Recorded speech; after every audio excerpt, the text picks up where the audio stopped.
Hey everyone! Welcome back to the channel. Today we're diving into one of the most exciting events in the financial world, initial public offerings, better known as IPOs. If you've ever wondered how companies suddenly appear on the stock market or why investors rush to buy shares on day one, this video is for you. Make sure you hit that like button, subscribe, and let's get started. Section 1. What is an IPO? So let's begin with the basics. What exactly is an IPO? An IPO is when a company sells its shares to the public for the very first time.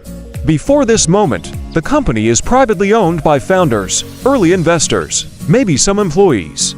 After an IPO, the company becomes publicly traded, meaning anyone you, me, institutions can buy and sell its shares on the stock market. Cut to graphics, private versus public company comparison. Think of it like a company opening its doors to the world. It's a huge milestone, not just financially, but in terms of credibility, visibility, and growth potential. Section 2. Why companies go public? Now, you might wonder, why would a company go public in the first place? There are several key reasons. 1. Raising capital. This is the biggest reason.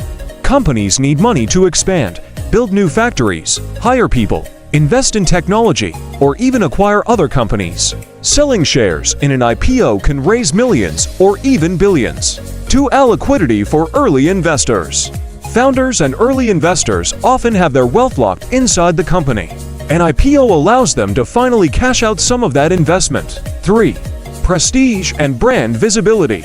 Going public puts a company in the spotlight. It increases trust with customers, partners, and even banks. 4. Using stock as currency. Once public, companies can use their shares to reward employees or buy other companies. It becomes a powerful tool for long-term growth. Section 3. The IPO process. Alright, now let's talk about how the IPO process actually happens. It's not as simple as just showing up on the stock exchange one morning. 1. Hiring investment banks. Companies hire banks, often called underwriters, to help them prepare for the IPO.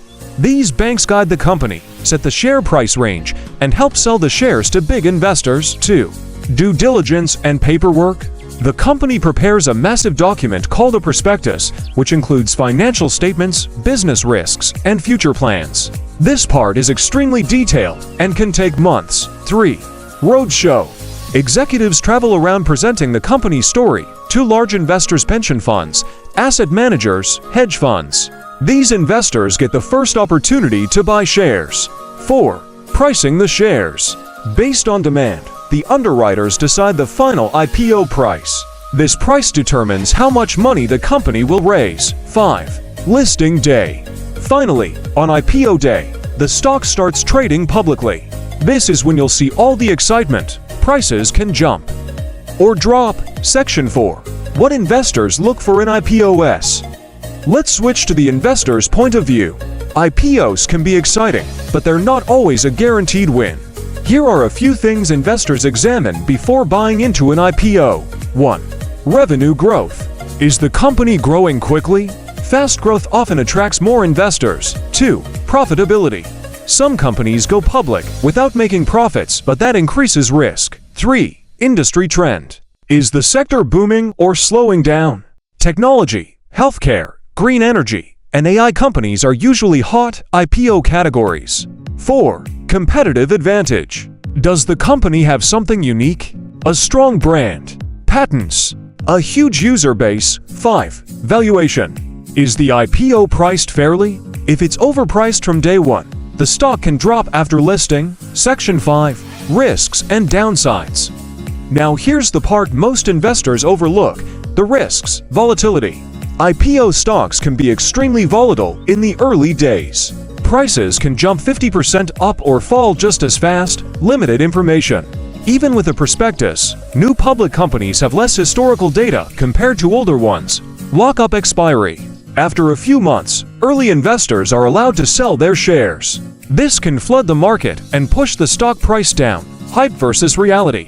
Sometimes an IPO gets hyped by media or influencers, but the company's fundamentals might not support that excitement. Section 6. Real-life IPO examples. Now that we've covered the fundamentals, let's bring this topic to life with a few real-world IPO examples. Example 1. A successful IPO. One of the best-known successful IPOs was Google back in 2004. They priced their shares at $85, and the stock opened higher and continued climbing over the years. This success came from strong revenue growth, a dominant market position, and a profitable business model. Example 2. An overhyped IPO. On the other hand, we have cases like Snapchat's IPO in 2017. It started strong but fell sharply within months as investors worried about user growth and competition. Example 3. A recent trend. More recently, we've seen tech, fintech, and clean energy companies go public with huge hype. But the lesson remains the same. An exciting sector doesn't guarantee long-term success. Section 7. Should you buy IPO shares? Alright, the big question. Should you invest in IPOs? There's no one-size-fits-all answer, but here's a balanced way to think about it. 1. Consider your risk tolerance. If you're a long-term investor with low risk tolerance, IPOs might not be the best place to put large amounts of money. Early trading days can be a roller coaster. 2. Read the prospectus, even just the summary. You don't need to read all 200 pages, but focus on how the company makes money, its risks, its competition, revenue, and profit trends. How it plans to use the IPO money. 3. Watch for red flags. These include high losses and no path to profit, heavy reliance on one product, leadership controversies, overvaluation compared to competitors. 4. Know that you don't need to buy on day one. Many investors wait weeks or months for the stock to stabilize. Sometimes the better opportunities happen after the hype dies down. Section 8. How IPO pricing works. Let's take a moment to understand IPO pricing without any complicated math. The offering price. This is the price set before the stock begins trading. It's based on demand from big investors. The first day trading price. When the stock hits the exchange, the public price may jump or drop based on demand from retail investors. Why prices sometimes double on day one?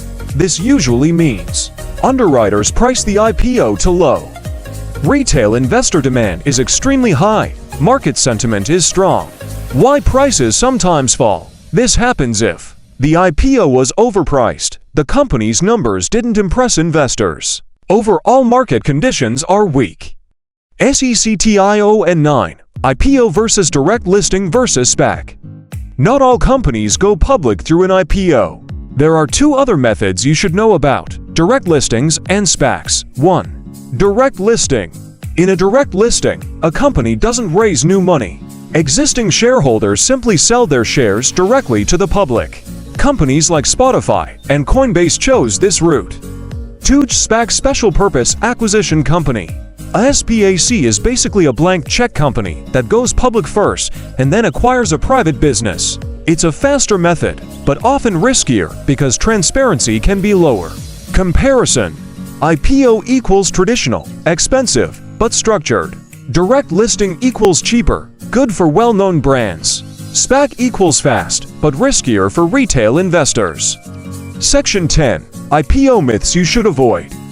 Let's clear up some common myths about IPO investing.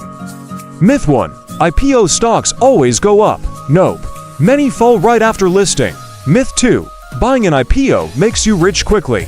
Some early investors profit, but retail investors often buy at inflated prices. Myth 3. A popular brand means a strong stock.